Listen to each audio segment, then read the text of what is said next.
Hello, friends. Today we will talk about one of the most terrible stories in the criminal world, about a serial killer named Milton Johnson. Listen, because this story is not for the faint of heart. Milton Johnson was born in a small town in the western United States in 1972 in a family that suffered from poverty and violence. His childhood was spent in an atmosphere of fear, anxiety, and constant conflicts. Johnson's parents fought constantly, and this had a significant effect on his psyche. In his youth, the teenager became isolated, and his behavior began to cause alarm among teachers and neighbors. Johnson avoided socializing with his peers, spending his time reading books and movies about murder. Many noted his strange way of behaving, but no one imagined that a terrible plan was brewing in his head. The first warning signs appeared when women began to disappear in the city. It all started in 1994, when the first victim, the 23-year-old student, disappeared without a trace on one of the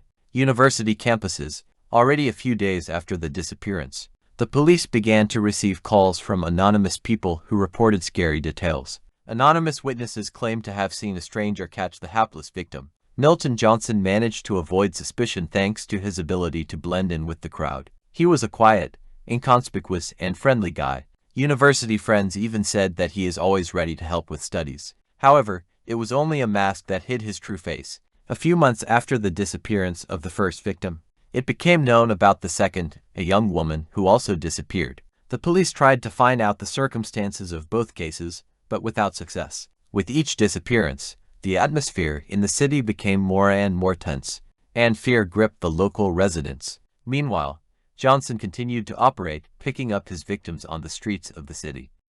He used a ruse to lure them into a trap by first inviting them to attend exhibitions or events that the women could not refuse. Then they disappeared forever. Within a few years, he became one of the most feared serial killers in the region, killing at least 5 women. In 1998, everything changed. During another hunt, Johnson fell into disgrace. One of his victims managed to escape and reported the attack to the police. It was the beginning of the end for the serial killer.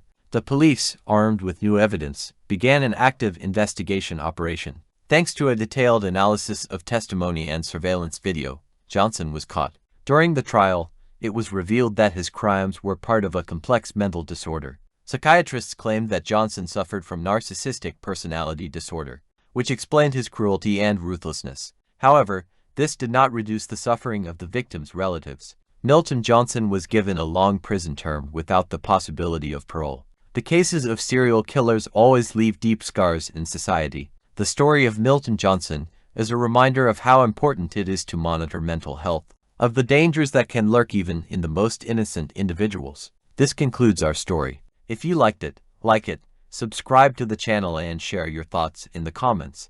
Take care of yourself and your loved ones. See you on the next video.